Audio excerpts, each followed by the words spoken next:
yesterday.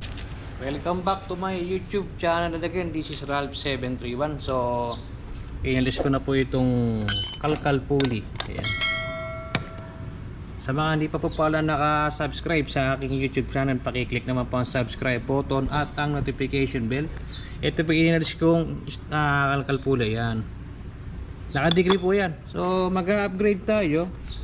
Susubukan po namin yung aming sariling produkto kung ano magiging performance sa motor namin, diba yan? AEC pulley. Ayan, pulley set po ito para sa MIUI 125. Ayan. For only 1,000 pesos ayan, with drive pace. Nakadigil na po yan. Ito po yung pulley. Ayan o. Tapos may kasama na rin po itong backplate. Ayan o. Ito yung may kasama rin tuning washer tsaka pin. Ayan o. Kabig din siya ng JBT tsaka ng MPA. Ewan ko lang sa iba ba't ayaw nila bili nito. Kaganda nito. So ikakabit po na yung pin dito ngayon sa MIUI 125 para ma-testing at mabigyan ko kayo feedback. Kabit na po natin yung pulley. Ano ko muna bet? Ito yung AEC pulley yan. Produkto namin. Lagyan natin yung fly ball. Bukan natin kung maganda feedback nito.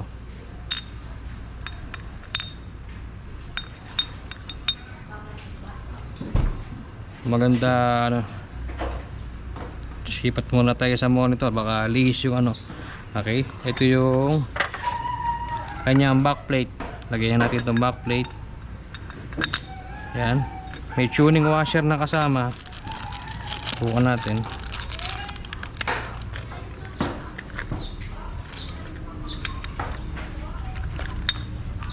Ito yung pin. So gamitin natin bagong pin.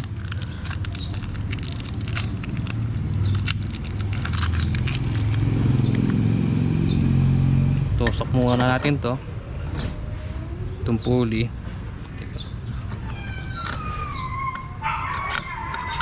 Tignan natin kung gaano kalaking washer yung magagamit natin. Yan.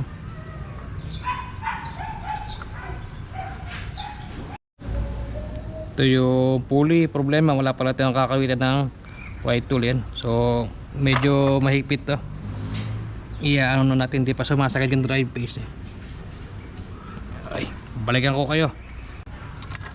Ito, double check nyo palagi yung spline yan. Baka mamaya hindi dapat to nakalabas, masisira po.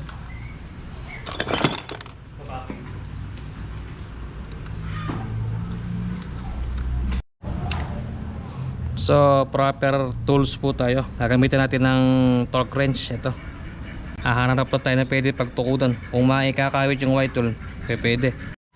So ihigpitan na po natin. Hindi po kami gumagamit ng impact drive kapag maghihigpit. Panluwag lamang po namin ginagamit to. So torque wrench tayo. Set natin muna yung torque.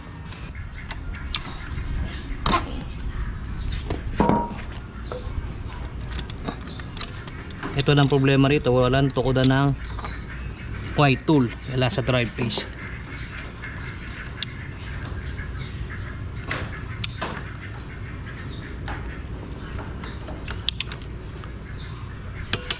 Yun, okay na po nun.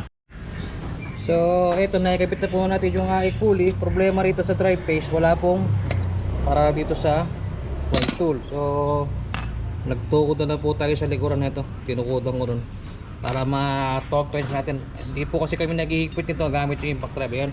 So dudugtong nga natin to pagka kami nag road test. I-braking ko muna yung pulley.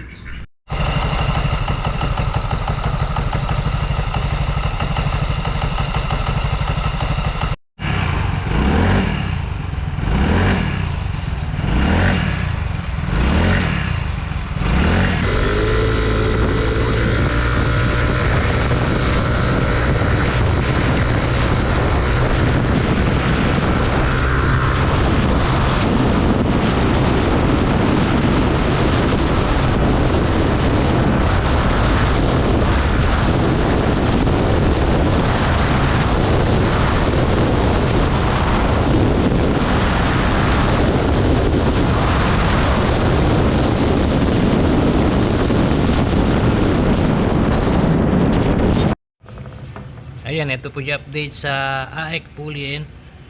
Ayan, dumudulo naman po yan. So hindi pa breaking yung pulley, kaya kailangan pa akong gamitin ng gamitin. Medyo dumudulas-dulas pa po, pero masasabi ko okay lang yung AEK pulley. Pag na-breaking po ito, magta-top speed video po tayo. So ito yung naging kain po ng belt nung nag-testing kami kanina. Ito pong AEK pulley, mas malaki to kaysa sa stock. Ayan. So kailangan pa ulit tanuhan yung pliable yan.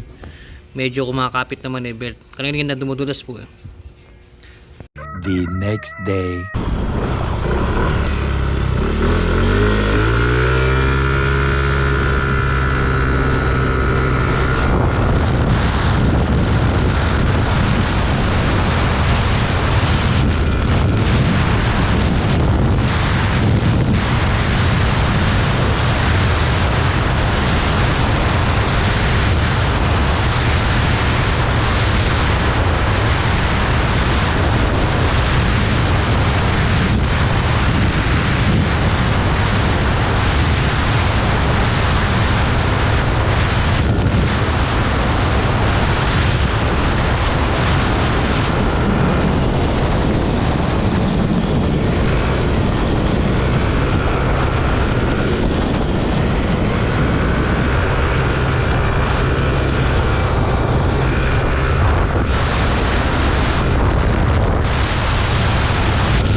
Okay, katatapos na mag-road test kaninang umaga. So sisilipin natin kung ano yung kondisyon ng AEK pulley, kung hanggang saan na inabot niya yan. Kakalasin ko muna po. So ito, nakalalas na po natin. Breaking na rin itong ano. Ayan, hanggang dito yung inaabot. Ayan, masampa rito. So hindi natin mauubos to kasi mas malaki naman to kaysa sa stock pulley. Ano. AEK pulley po yan o AEK yan. Hanggang dito yung inaabot ng belt. Ayan. So okay na rin po. Maganda siya. Mura pa.